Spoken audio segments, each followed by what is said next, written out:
I am going to start out with just saying I am very grateful to be part of this family.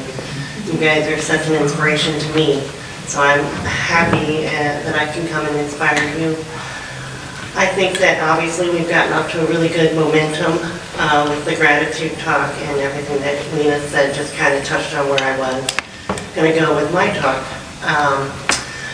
Gratitude is such a beautiful thing, but it can be hard to find some days. Some days we are dealing with a lot in life, and the human side of us can kind of take over.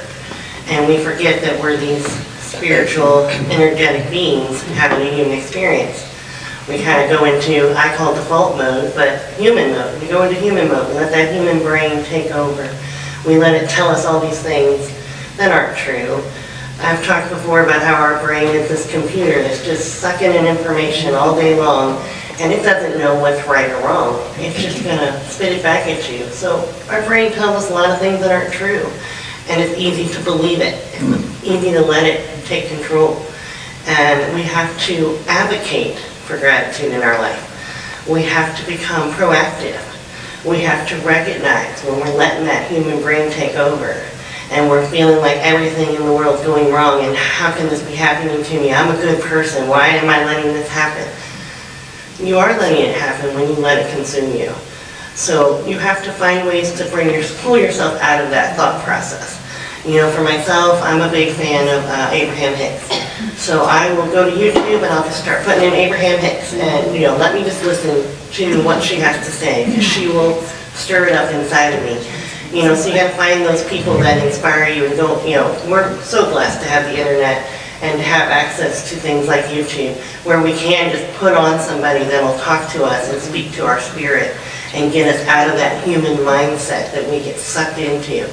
And music, oh my gosh, music, and in any way you can get creative. We just did the mandala art class with Megan, and it's such a beautiful art form, because it makes you slow down and be mindful, and it takes you out of that human brain set and puts you into that spiritual mindset.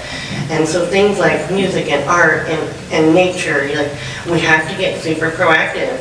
I definitely have my days with being a caregiver for multiple people where I feel super overwhelmed, and I just want to go cry in a corner and give up, but I can't let that happen. I have to advocate for myself, because the more I pull myself out of that human mindset and get into that spiritual mindset of knowing that I'm not going to have the answers every day, but that's okay. And things are going to get hard, but that we're in Earth School. We're here to learn, right? So all these experiences are just something for us to learn from. So when we can advocate for gratitude in our life, and we can find ways to change our perspective, all we're going to do is help ourselves. That's what we have the know-how, we have the understanding. So it's like making the effort, going, okay, I'm feeling overwhelmed, recognizing it, going, what can I do? Put on some good music in the car, talk to your angels, your guides. Just find what works for you to pull you out of that human mindset and bring you back into what you really are, this spiritual, energetic being that is always looked after, loved, cared for, like everything you need is always there for you. So you don't have to feel like you're lost and you can't find the answers. They're there, I promise. So advocate for your gratitude in your life.